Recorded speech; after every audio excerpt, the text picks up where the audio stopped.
ኢትዮጵያውያንን ያስጨነቀው የትራምፕ ውሳኔ። ትላንት አሜሪካ የምትባል ምድር የልዕለ ኃያልነት ካባ አልነበራትም።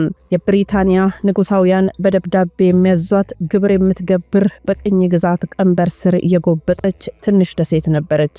ነገር ግን አባቶቿ የታሪክን ጀርባ ገልብጠው የራሳቸውን ታሪክ ለመጻፍ ወሰኑ።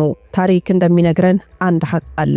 የሰው ልጅ በባዕድ ምድር ጌጥ ሆኖ ከሚኖር በገዛ ምድሩ ድንጋይ ቢፈልጥ ታላቅነትን ይወልዳል። ዛሬ በነጩ ቤተ መንግስት ስለ ኢትዮጵያውያን መባረር የሚመክረው ምክር ለአንዳንዶች የመርዶ ዜና ሊሆን ይችላል። ለነቃ ግን የነጻነት ደውል ነው። አሜሪካ ዛሬ በሯን ስትዘጋ ለስደተኛው የምታስተላልፈው መልእክት አንድ ነው። ላብህን ጨምቅ ያለው ደምህን መጥጭ ያለው አሁን ግን የርጅናህና የጭንቀት ተካፋይ መሆን አልፈልግም። ይህ ነው ዘመናዊ ባርነት። ስም በመቀየር ማንነትን በመሸሸግና ዲቪ በሚባል የእድል ሰንሰለት ታስሮ የሌላን ሀገር ሰማይ ጠቀስ ህንፃዎች ማሳመር የነፍስ ባርነት ካልሆነ ምን ሊሆን ይችላል? አሜሪካ ምን ይጎድልባታል? የኛን አይነኬ አምሮ የጥቁር አንበሳን ወኔና ታታሪነት ትከስራለች። ነገር ግን አሜሪካ ከሰው በላይ ስርዓት ገንብታለች። እኛ ግን ከስርዓት በላይ ሰው ሆነን በሰው ሀገር ባይተዋር ሆነናል። ቁጭታችን የሚጀምረው እንግዲህ እዚህ ጋር ነው። አሜሪካውያን ከ200 ዓመታት በፊት ከቅኝ ግዛት ቀንበር ስር የወጡት አውሮፓን ተለምነው ወይም ወደ ሌላ ሀገር ተሰደው አይደለም። ይቺን በረሃማ ምድር ገነት እናደርጋታለን ብለው ቁልቁል ተክለው ቀና ብለው በመስራታቸው ነው። እኛስ የሰው ልጅ በባዕድ ምድር እስካለ ድረስ የቱን ያህል ቢከብር ተረፈ ምርት ነው። የትራምፕ ፖሊሲ የሚያሳየንም ይህንኑ ነው።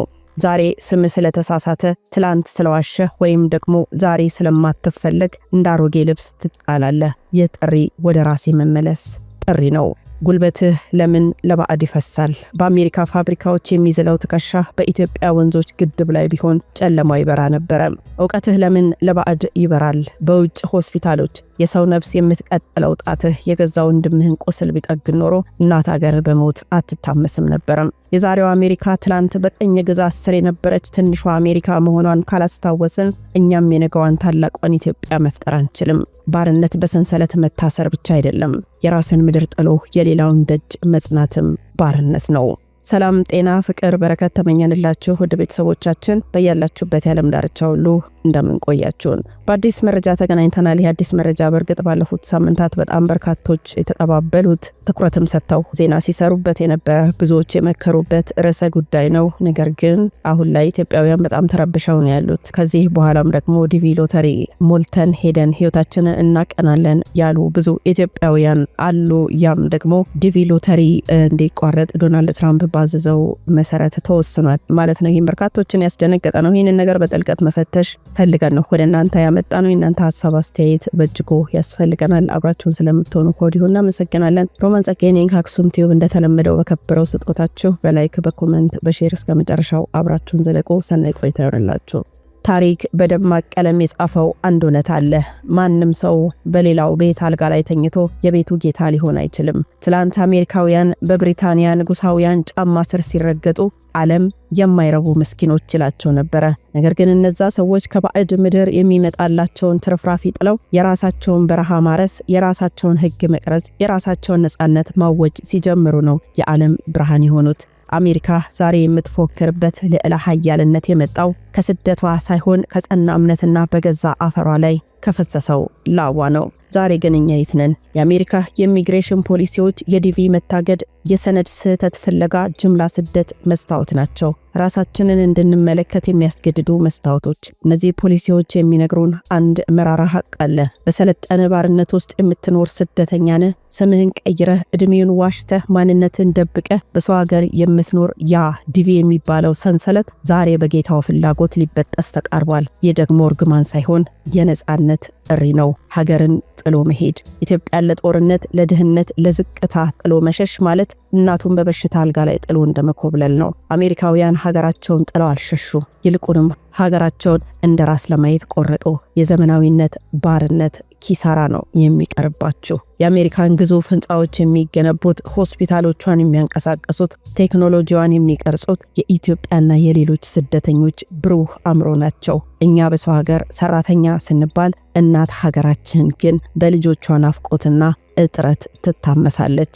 አይቆጫችሁም ወይ ነው ጥያቄው። የዛሬዋ አሜሪካ ከትላንቷ ቅኝ ተገዥነት ወጥታ የዓለም ቁንጮ የሆነችው ልጆቿ ሀገሬ ካልበለጸገች እኔም አልበለጽግም ብለው በመነሳታቸው ነው። እኛስ ጉልበታችንን ለትራምፕ ፖሊሲ ማስፈራሪያ ከመገበር እውቀታችንን በገዛ ምድራችን ላይ ብናፈሰው ምን ይጎድልብናል? ከዘመናዊ ባርነት ወጥቶ የራስ ጌታ መሆን ማለት በራስ መሬት ላይ መቆም፣ በራስ ሕግ መመራት፣ የራስን ታሪክ መጻፍ ነው። ትራምፕ በሩን ሲዘጋ እግዚአብሔር ግን የቁጭትን በር እየከፈተልን ነው። በአሜሪካ ድንበር ላይ ከመሳቀቅ በኢትዮጵያ ወሰን ላይ መከበር ይሻላል። የጥንቷ አሜሪካ ዛሬ ልዕለ ኃያል እንደሆነች ሁሉ እኛም ስደትን አቁመን እውቀታችንን ለሀገራችን ብንሰጥ ኢትዮጵያ ከድህነት አምድ ላይ ተነስታ ዳግም የዓለም ማማ መሆኗ አይቀሬ ነው።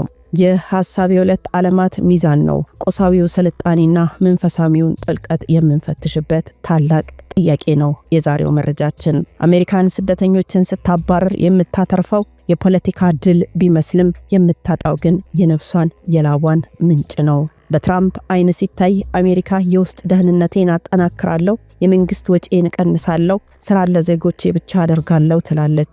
ይህ ለጊዜያዊ ፖለቲካ ፍጆታ ድል ሊመስል ይችላል። ነገር ግን አሜሪካ ልክ እንደ ትላንቷ ብሪታንያ በገዛ ኩራቷ ተጠልፋም ልትወድቅ ትችላለች። ኢትዮጵያውያንን ጨምሮ ስደተኞችን ማባረር ማለት አንደኛው የአእምሮ ኪሳራ ነው። በናሳ ውስጥ ያሉ ኢትዮጵያውያን ሳይንቲስቶች በአሜሪካ ሆስፒታሎች የሰውን ነፍስ የሚታደጉ ዶክተሮችና በቴክኖሎጂው ዘርፍ ያሉ ምሁራን ሲወጡ አሜሪካ ባዶ ቅርፊት ትሆናለች። ለምሳሌ እንበልና እናንተ ህጋዊ አይደላችሁም፣ እናንተ ስማችሁ ተሳስቷል፣ እናንተ እድሜያችሁ ልክ አይደለም እያለች እያንዳንዱን ኢትዮጵያዊ የመነጠረች ስታወጣ አሜሪካ የጀርባ አጥንቷ የሆኑ ኢትዮጵያውያን ደግሞ ልጆቻችንን ካልወደድሽ እኛም አንፈልግም ብለው ጥለዋት ቢወጡ በብዙ ይጎድልባታል። ሁለተኛው የሞራል ውድቀት ነው። አሜሪካ የተመሰረተችው ለሁሉም ነፃነት በሚል ስደት ተኮር እሴት ላይ ነው። ይህን ስታፈርስ የዓለም መሪነቷ የሞራል መሰረትን ታጣለች። ሶስተኛው ኢኮኖሚያዊ ድቀቷ ነው። ስደተኛው የማይሰራቸውና አሜሪካውያን የማይነኳቸው ከባድ ስራዎች የሚሰራው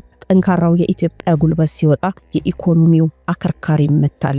ለመሆኑ አሜሪካ ከራሷ ኢንተረስት አንጻር ስደተኛ ማስወጣቷ ትክክል ናት ወይ ብለንም ጠይቀናል። በታሪክ ሚዛን ስናየው አሜሪካ ተሳስታለች። አንድን ታታሪ ማህበረሰብ በማንነቱና በጥቃቅን ስህተቱ ምክንያት ማግለል የገዛ ቤትን መሰረት እንደመንቀል ነው። አሜሪካውያን ከ250 ዓመታት በፊት ከእንግሊዝ ቀንበር ሲወጡ አውሮፓ ናፋቂ አልነበሩም። ልብ በሉ፣ የኢትዮጵያ ትንሣኤ ነው ብለን ልንል እንወዳለን። ከዘመናዊ ባርነት ወደ ቀደመው ቅድስናችን እግዚአብሔር ሊመልሰንም ይሆናል። አውሮፓ ናፋቂ አልነበሩም ነው የምንላችሁ። አሜሪካውያን ከ250 ዓመታት በፊት የራሳችን ሕግ፣ የራሳችን ባህልና የራሳችን አምላክ አለን ብለው የራሳቸውን ታሪክ ነው አሜሪካውያን የጻፉት። እኛም ዛሬ ከዘመናዊ ባርነት፣ ከሰው ሀገር ጥገኝነት፣ ባዕድነት፣ ናፋቂነት ተላቀን ወደ ቀደመው ክብራችን መመለስ አለብን። ወደ ቀደመው ቅድስናና ባህላችን መመለስ። ኢትዮጵያዊነት ማለት የ3000 ዓመት የኩራት፣ የሃይማኖት ጽናት፣ የታሪክ ድርድር የሌለው ማንነት ነው። የዛሬው መንሸራተታችንን፣ የዛሬው ወንድም በወንድሙ ላይ መነሳቱን አትዩ። ስደት ይህንን ማንነታችንንም አደብዝዞታል። የሰው ሀገር ሁለተኛ ዜጋ ከመሆን በራስ ሀገር የቅድስናና የታሪክ ባለቤት መሆን አይበልጥምን? እንጠይቃችኋለን። ዛሬ ትራምፕ በሩን ሲዘጋው እግዚአብሔር ወደ ቀደመው ክብራችሁ ተመለሱ እያለን ነው ብላችሁ አስቡ።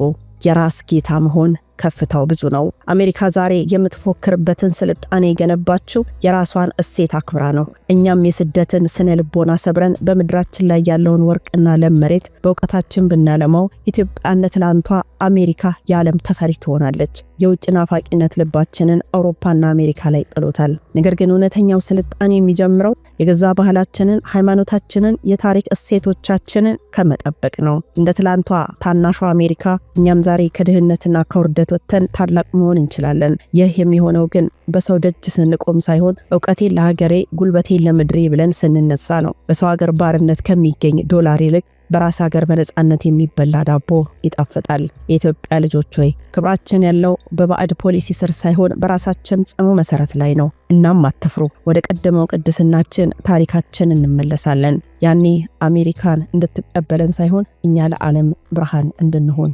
እንመረጣለን። የታሪክ እውነትና የመንፈስ ልዕልና የሚጋጩበት የሰው ልጅ ከባርነት ቀንበር ወጥቶ የራሱን መንበር እንዴት እንደሚቀድስ የሚያሳይ መረጃ ነው። አሜሪካ ከትላንት ስቃያ ተነስታ የዛሬ ልዕለ ኃያል ለመሆን የተጓዘችበት መንገድ እንደ መስታወት በመጠቀም ኢትዮጵያውያን ቆም ብላችሁ ልታስቡ ይገባል። ትላንት አሜሪካ የምትባል ምድር በብሪታንያ ንጉሳውያን መዳፍ ስር የምትጨፈለቅ ጭቁንና ምስኪን ቅኝ ተገዥ ነበረች። አባቶቿ በባዕድ ንጉስ ፊት ተንበርክከው የዕለት እንጀራ ስጡን ብለው አልለመኑም። ይልቁንም በመንፈስና በሞራል ልዕልና የታጠቁ እግዚአብሔርን በእጃቸው የያዙ ጥቂት ቁርጠኞች ነበሩ። የዛሬዋ ባቢሎን ሳትሆን እነዛ መስራች አባቶች ፋውንዲንግ ፋዘርስ በአንድ እጃቸው መጽሐፍ ቅዱስን በሌላ እጃቸው ደግሞ የመስሪያ መሳሪያዎችን ይዘው በረሃውን ተጋፍጠዋል። የዛሬን ያርገውና የዛሬዋ ልዕለ ኃያል አሜሪካ እግዚአብሔርን ክዳለች። የዛሬዋ ልዕለ ኃያል አሜሪካን የገነቧት በሰው ሀገር ስደት ተረግጠው ሳይሆን በባዕድ ግቢ ውስጥ ቁራሽ ዳቦ ከመልቀም በገዛ ምድራችን ላይ ነፃነትን አርሰን እንበላለን ብለው በመነሳታቸው ነው። የአሜሪካ የትላንት መንፈስና የዛሬው እርኩሰቷ ያቺ ትንሿ አሜሪካ እግዚአብሔርን ይዛ ነበር የተነሳችው። እርሱም ከታናሽነት ወደ ታላቅነት ከቀኝ ተገዥነት ወደ ልዕለ ኃያልነት አወጣት። ዛሬ ግን የበለጸገችው አሜሪካን መንፈሳዊ መሰረት ረስታ እግዚአብሔርን አውጥታ ጥላ በርኩሰትና በትዕቢት ተሞልታለች። የትራምፕን አባረራለው ባይነት የዚሁ መንፈስ ድርቅ ውጤት ነው። ባዕድ አጥቂዎችን መፍራት የጀመረችው የነፃነቷን ምንጭ እግዚአብሔርን ስለረሳች ነው። ለኢትዮጵያውያን የቀረበ ግን የንቃት ደወል ነው። ይህ ደወል አስምሩበት። ኢትዮጵያ ሆይ ስደትና ዘመናዊነት ባርነት እንዳማራጭ ማየትሽን የምታቆሚው መቼ ነው ብላችሁ ጠይቁ። የአሜሪካ ትላንት ታሪክሽ አድርጊው፣ የዛሬው ውድቀቷን ግን ማስጠንቀቂያሽ አድርጊው ብላችሁ ለራሳችሁ ለሀገራችሁ ንገሩ። ከዘመናዊ ባርነት ተላቀቁ። የዲቪ ሰንሰለትና የስደት ተስፋ የነፍስ ባርነት ነው። በሰው ሀገር በስም ስተት ሳትሳቀቁ በገዛ ማንነታችሁ ሳትሸማቀቁ መኖር የፈጣሪ ፈቃድ አይደለም ወይ? የሰው ልጅ የራሱ ጌታ እንዲሆን እንጂ ለባዕድ ፖሊሲ ተገዢ እንዲሆን አልተፈጠረም። ወደ ቀደመው ቅድስናችሁ ተመለሱ። ኢትዮጵያውያን የ3000 ዓመት ታሪክ የጸና ሃይማኖትና የማያወላውል እሴት ባለቤቶች ነን። አሜሪካ እግዚአብሔርን ጥላ ልትወድቅ ስትንገዳገድ፣ እኛ ግን እግዚአብሔርን ይዘን ካለንበት የድህነት የጦርነት አመድ ላይ መነሳት አለብን። ወደ ሞራላችን ልዕልና መመለስ አለብን። ልክ እንደ ጥንቶቹ አሜሪካውያን እኛም በምድራችን ላይ ያለውን ሀብት በላባችን ለመቀየር ብንቆርጥም ኢትዮጵያ የነገው ዓለም መከታ መሆኗ አይቀሬ ነው። የሰው ሀገር ናፋቂነትን ጥለን የገዛ ምድራችንን ቅድስና ብናለማ ከፍታችን ሰማይ ይነካል። የዛሬው አሜሪካ ስደትን መርጣ ቢሆን ኖሮ አሁን የብሪታንያ ገባር ሆና ትቀር ነበር፣ ለማኝ ትሆን ነበረም። እርሷ ግን በረገጣት ባርነት ላይ ተፍታ በገዛ እግሯ ቆማለች። እኛ ስለምን የሰው ደጅ ጠባቂ ሆነን ብላችሁ ራሳችሁን ጠይቁ። ዕውቀታችንን ጉልበታችንንና ጸሎታችንን ወደ እናት ሀገራችን ብናዞር ኢትዮጵያ ከዘመናዊ ባርነት ተላቃ የዓለም ማማ ትሆናለች። ይህ የስደት ማዕበል መርገም ሳይሆን ወደ ራስህ እንድትመለስ የተላከ መለኮታዊ ጥሪ ነው። እንቅልፍህ ይብቃ። ከዘመናዊ ባርነት ቀንበር ውጣና በገዛ ምድርህ ላይ ጌታ ሆነ ታሪክህን ጻፍ። ልብ በሉ፣ አሜሪካ ዛሬ የምትፎክርበት የልዕለ ኃያልነት ሰማይ ጠቀስ ህንፃዎች የተገነቡት በባዕድ ሀገር ልጆች አጥንት ነው።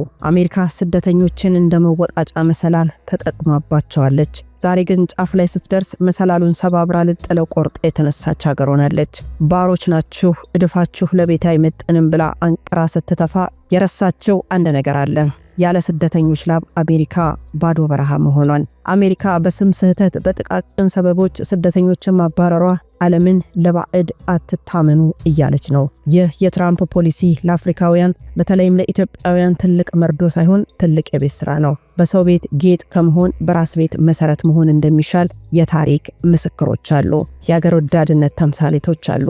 ሩሲያና ቻይናን ማንሳት እንችላለን። እነዚህ ሀገራት ዛሬ አሜሪካን የሚያንቀጠቅጡት በስደት ወጥተው ሳይሆን ለአሜሪካ ባሪያ ሆነው ሳይሆን በቤታቸው ጸንተው በመቆማቸው ነው። ሩሲያ በታሪኳ መራራ ጦርነቶችና ድህነቶችን አሳልፋለች። ነገር ግን ሩሲያውያን ሀገራቸውን ጥለው አልሸሹም፣ አልፈሩም። የሩሲያን ክብር ከምንም በላይ ብለው እግዚአብሔርንና ጽናትን ይዘው በመነሳታቸው ዛሬ በምዕራባውያን ማዕቀብና ዛቻ የማይናወጥ የብረት አጥር ገንብተዋል። ቻይናን ተመልከቷት። ከጥቂት 10 ዓመታት በፊት ቻይና የረሃብና የድህነት ምሳሌና ጣት መቀሰሪያ ነበረች። ነገር ግን ልጆቿ ዕውቀታቸውን ጉልበታቸውን በገዛ አፈራቸው ላይ አፈሰሱ። አሜሪካን ለመምሰል ሳይሆን ቻይናን ታላቅ ለማድረግ በመቁረጣቸው ዛሬ ዓለም በቻይናው ምርትና ቴክኖሎጂ ተጥለቅልቋል። ይልቅስ አሜሪካን የምታንቀጠቀጥ ሀገር ሆናለች። ለኢትዮጵያውያን የቀረበ ጥሪ ነው የትራምፕ ስደተኛን ማባረር። ኢትዮጵያ ሆይ የአሜሪካን ክህደት እንደ በረከት ቁጠሪው የሚል የባርነት ቀንበር መሰበር ነው። በሰው ሀገር በስጋት ከመኖር በገዛ ሀገር በድህነት ውስጥ ሆኖ ነፃነትን መዝራት ይበልጣል። አሜሪካ የኔ አይደላችሁም ስትለን፣ እናት ሀገራችን ግን ናፈቃችሁን እያለች ነው። ከአቧራ የመነሳት ወኔ ይኖራችሁ። ሩሲያና ቻይና ከአቧራ ተነስተው ዓለምን እንደገዙት ሁሉ እኛም ቅድስናችንን፣ ባህላችንን፣ ታሪካችንን ይዘን ከተነሳን ኢትዮጵያን የጥበብና የሀብት ማዕከል ማድረግ እንችላለን። የራስ ጌታ መሆንን ምረጡ። ዘመናዊ ባርነት ማለት በዶላር የታሸገ ስደት ነው። እውነተኛ ጌትነት ግን በራስ ምድብ ላይ ታሪክን መስራት ነው። አሜሪካ ስትተፋን ወዴት እሄዳለሁ ብለን ማልቀስ የለብንም። ይልቁንም የኔ ዕውቀትና ጉልበት አትገቢውም ብለን በኩራት ወደ ቀደመው ክብራችን መመለስ አለብን። እንደ ትላንቷ ሩሲያ፣ እንደ ትላንቷ ቻይና እኛም ኢትዮጵያን ከአቧራ አንስተን ለዓለም የምታበራ ልዕለ ኃያል እናደርጋታለን። ነፃነት የሚገኘው በባዕድ አገር ግሪን ካርድ ሳይሆን በራስ ሀገር ጥቁር አፈር ላይ ነው። ከእንቅልፍ ንቃ። የሰው ሀገር ባርነት ይብቃ። ወደ ሀገር ተመልሰህ የራስህ ጌታ ሁን።